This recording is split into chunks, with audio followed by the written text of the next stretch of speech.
আচ্ছা, সবচেয়ে বেশি প্রফিট ফার্মাসিউটিক্যাল কোম্পানির কোন দুটো এরিয়া অফ দ্য মেডিকেল সায়েন্সে হয়? কোনো আন্দাজ আছে কি? একটা হচ্ছে ক্যান্সার কেমোথেরাপির, আরেকটা হচ্ছে নেফ্রোলজির। দুটোতেই কিন্তু যারা চিকিৎসা করতে যায় অলমোস্ট ধনে প্রাণে শেষ হয়। ক্যান্সার কেমোথেরাপির ওষুধগুলো আজকাল সবই টার্গেটেড, এবং টার্গেটেড ওষুধগুলো কিন্তু গভর্নমেন্ট স্কিমে পাওয়াটা খুব দুষ্কর, পেলেও খুব অল্প পরিমাণেই পাওয়া যায়। ধরুন একটা ওষুধের দাম যদি সাপোজ 1000 টাকা হয়, সেটা কিন্তু আপনি 300 টাকায় পেতে পারেন। সেটা অনেক ডাক্তারবাবুরা লিখে দেন যে ওখান থেকে কিনে নেবেন, তাহলে অনেক কমে পাবেন।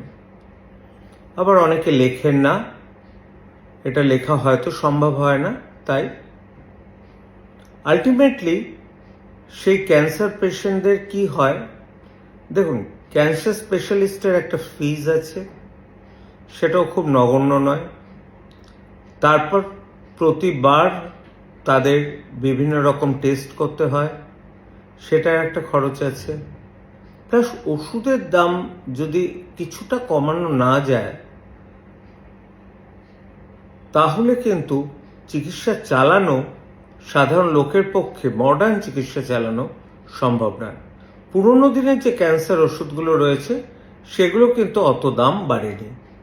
ঠিক একই কথা কিন্তু কিডনির ওষুধের পক্ষে তো প্রযোজ্য।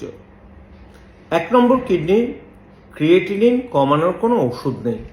এটা যদি মাথায় গেঁথে যায় আপনাদের, তাহলে কিডনির ওষুধের দাম নিয়ে আপনাদের কোনো অসুবিধা নেই।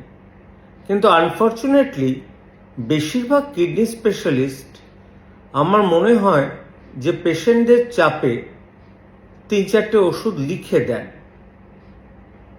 তার মধ্যে এই 3-4টে ওষুধেরই কোনো ভ্যালু কিন্তু সেরকমভাবে স্ট্যাটিস্টিক্যালি প্রুভড হয়নি।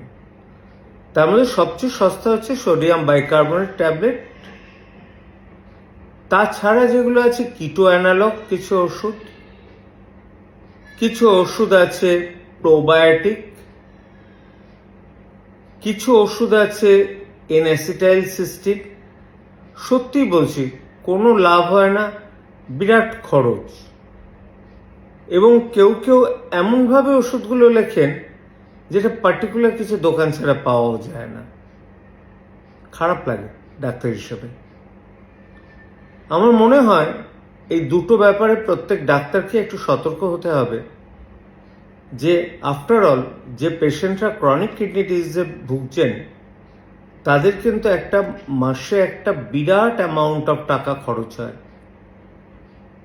যেটা একজন মধ্যবিত্ত মানুষকে কিন্তু নিম্ন মধ্যবিত্তে পরিণত করে। আমার মনে হয় মেডিকেল এথিক্স এই ব্যাপারটা আরেকবার ভাবা উচিত, both for nephrologist as well as oncologist. এইটা একটু ভেবে দেখার পালা। আমি কাউকে দোষারোপ করতে চাই না, কিন্তু আমার মনে হয় এই জিনিসটা বলাটা খুব দরকার। হয়তো অনেকের এটা খারাপ লাগবে, কিন্তু এটা খুব প্র্যাকটিক্যাল। একটু ভেবে দেখার জন্য আবেদন করলাম।